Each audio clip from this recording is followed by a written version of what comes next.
Hello, this is Jerome Sorilia, and today I'm going to share to you my newly procured stamps. So basically, I just received this morning, this afternoon pala, and then ito galing sa dealer ng stamps from Laguna. Laguna nga ba? Double check ko ha. GNT naman siya. Sariaya, Quezon Province. So, ganito pala yan. Ganon, di ba? Speed. So, let's check the content. Hala! In-stock ba niya ako? Wow naman! May picture pa!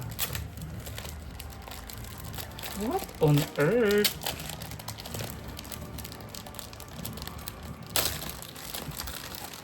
I'm surprised.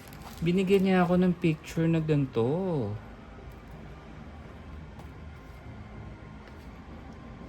Bakit may parang kagat-kagat? Kagat ba to ng aso? Why? Thanks for purchasing with us. Kiwi stamps and coins. Regards, Gary and Tessie. I don't get it. Bakit may parang kagat? Kagat ba yan? Pero it's okay. Anyways, thank you. Sige lang. Okay, so ito yung isa sa ko. Cuba. Is this a free? Parang wala akong Cuba na inano. Oh my god, what exactly is this one? 90 pesos. Jason Z. Is this for me? Isla de Cuba? Okay, anyways. Kasama siya Jerome Zorilla And then, this one. Kasi ito yung habol ko dyan, yan, at saka ito. Right. Karamihan na nabili ko is maliliit. And then I like this one. Tatala ko sa India. Ito naman sa Canada. Ano pala to? Malaki. Ito rin sa Hong Kong.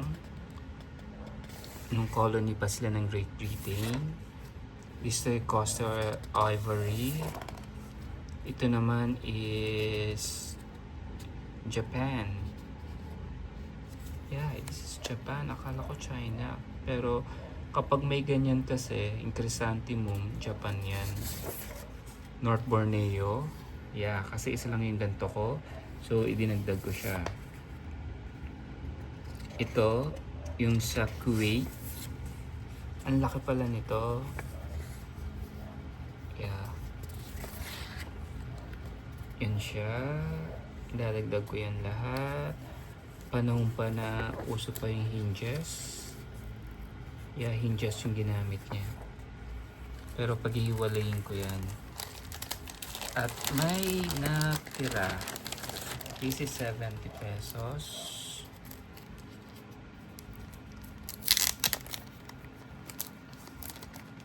Ano kaya yun? Bakit may parang kagat-kagat yung photo?